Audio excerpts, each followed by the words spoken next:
Katika video iliyopita tulijifunza kuhusu historia ya AI, ilipoanzia na jinsi ilivyokuwa step by step mpaka mahali ilipofika sasa hivi. Tuliangalia pia future ya AI ama teknolojia mpya ya AI inayojulikana kama AI agent. Lakini leo katika video hii tunakwenda kujibu swali ambalo watu wengi huwa wanajiuliza. Je, ni kweli AI inakuja kuchukua kazi zetu? Hofu hii ina msingi wa ukweli wowote au tu ni dhana inayozidishwa? Mimi ni Joe Travel. Endelea kuwa na mimi hadi mwisho wa video hii. Tutagundua ukweli wote kuhusu swali hili na tutaangalia ni vipi tunaweza kujiandaa ili tuweze kukabiliana na hii teknolojia ambayo inabadilika kwa kasi kubwa kuliko wakati wowote mwingine. Na kama hujafanya subscribe kwa hii channel, maana kila wiki nitakuwa nikikuletea video inayoongea ama inayofunza kuhusu teknolojia ama maendeleo mbalimbali yanayotokea duniani. Hello, Apollo. Hello, Jeff. Miaka michache iliyopita ilikuwa ni vigumu sana kufikiri kama kompyuta ingeweza kuandika makala, kutengeneza video, kuendesha gari, kujibu simu za wateja au hata kufanya programming. Lakini wakati huu hayo yote tayari yanatokea. Na swali kubwa ni hili: je, ni kweli AI imekuja kuchukua kazi zetu? Na kama imekuja kuchukua kazi zetu, sisi kama binadamu tutakuwa tukifanya nini? Na ni kazi gani ambazo kwa sasa ziko hatarini? Je, madaktari, walimu, madereva, wahasibu, waandishi wa habari, wapiga picha au video editors wako salama? Leo tutaangalia ushahidi halisi kutoka kwa kampuni kubwa duniani ambazo tayari zimeanza kutumia AI, robot na AI agent kufanya kazi ambazo zamani zilikuwa zikifanywa na binadamu. Kuna baadhi ya watu ambao wanafikiri kwamba AI ni teknolojia ya kesho. Lakini ukweli ni kwamba AI si teknolojia ya kesho. AI tayari sasa inafanya kazi na kwa kasi kubwa sana. Unapotumia Google Search, unapotazama Netflix, unaponunua bidhaa mtandaoni, unapopata recommendation ya video kwenye YouTube, mara nyingi AI ndio inafanya maamuzi hayo. Lakini ukweli ni kwamba sasa hivi imeanza kufanya kazi zaidi ya mapendekezo. Imeanza kufanya kazi ambazo zamani zilifanywa na wafanyakazi. Na tukienda kwa mfano kama kampuni ya Amazon. Amazon hii ni kampuni kubwa kabisa ambayo imeanza kutumia AI agent.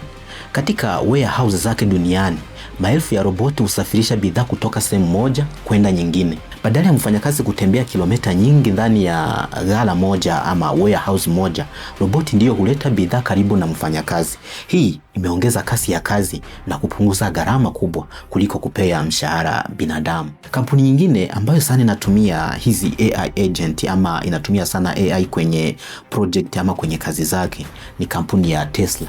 Tesla imewekeza kwenye magari yanayoweza kujiendesha yenyewe. Na lengo lao ni kufikia huduma za robotaxi ambapo gari linaweza kubeba abiria bila dereva.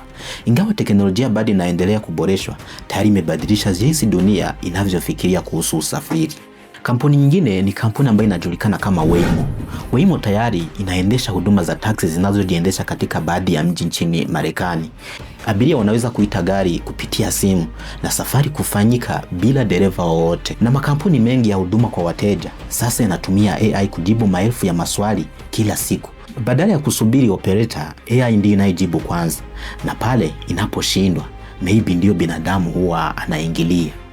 Na katika hospitali nyingi sasa hivi AI sasa inasaidia kuchambua X-ray, MRI na CT scan kwa kasi kubwa sana, huku daktari akifanya uamuzi wa mwisho tu. Kuna pia hizi ambazo zinajulikana kama delivery robot. Katika baadhi ya vyuo vikuu na miji duniani, roboti ndogo tayari zinapelekea chakula kwa wateja. Mteja anaagiza kupitia simu, roboti hupokea maagizo, inatembea barabarani kwa kutumia kamera na GPS na sensors. Na ikifikia mteja hufungua compartment kwa kutumia app na kuchukua chakula chake. Hakuna delivery rider, hakuna dereva, ni roboti peke yake. Na tukienda kwa upande wa kazi ambazo ziko kwa hatari kubwa, zile ambazo zinaweza replacewa na AI. Kwa ujumla, AI ina uwezo mkubwa wa kubadilisha ama kureplace kazi ambazo zinazofuata utaratibu wa kujirudia. Mfano ni kama customer service, data entry, bookkeeping, basic accounting, transcription, translation ya kawaida, basic graphic design, basic video editing, copywriting ya kawaida, coding rahisi. Na hii inamaanisha nini?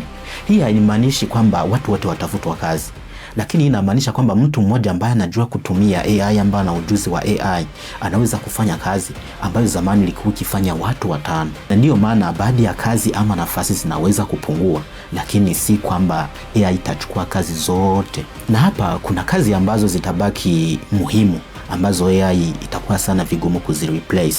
Kwa sasa AI bado na mapungufu makubwa. Inahitaji binadamu kwa ubunifu wa hali ya juu sana, kama leadership, negotiation, business strategy, mahusiano ya watu, uamuzi wa mwisho, na kazi zinazohitaji huruma, juu AI hii haina emotions.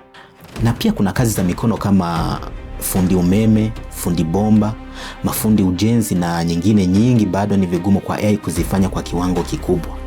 Kwa kifupi, kadri kazi inavyohitaji creativity, judgment na human interaction, na inakuwa vigumu zaidi AI kuifanya ama kuireplace. Na hapa sasa ndio tunafikia jibu ya swali letu ambalo tulianza nalo mwanzo. Je, ni kweli AI imekuja kuchukua kazi zetu? Jibu ni hapana. Lakini AI inaweza kubadilisha jinsi kazi zinavyofanywa. Historia imeshawahi kutuonyesha hili. Mapinduzi ya viwanda yalipoanza, watu waliogopa sana. Waliogopa mashine. Kompyuta zilipoingia, watu waliogopa kupoteza ajira pia. Mtandao ulipoanza, biashara nyingi zilihofia. Lakini ukweli ni kwamba kila mapinduzi yaliondoa baadhi ya kazi, na wakati huo huo yakazalisha kazi mpya ambazo hazikuwepo kabla. Hivyo kwa AI, kutakuwa na kazi mpya kama AI trainer, prompt engineer, AI automation specialist, robot maintenance technician, AI ethics specialist, AI security expert, na nyingine nyingi ambazo kwa sasa hazijakuwa maarufu. Labda swali si kwamba AI itachukua kazi zetu, bali nani atakuwa anajua kutumia AI vizuri? Kwa sababu katika miaka ijayo, ushindani mkubwa unaweza kuwa kati ya watu wawili, mtu anayejua kutumia AI na mtu ambaye hajui kutumia AI. Teknolojia imekuwa ikibadilika kila kizazi, lakini kila kizazi pia kimekuwa na watu walioamua kujifunza mapema na kuwa viongozi wa mabadiliko. Na swali ni hili, wewe utakuwa upande gani? Kama umefurahia video hii, usisahau kusubscribe, kulike na kushare ili watu wengine wajue ni nini kinachoendelea duniani. Asante sana, tuonane tena kwa video nyingine.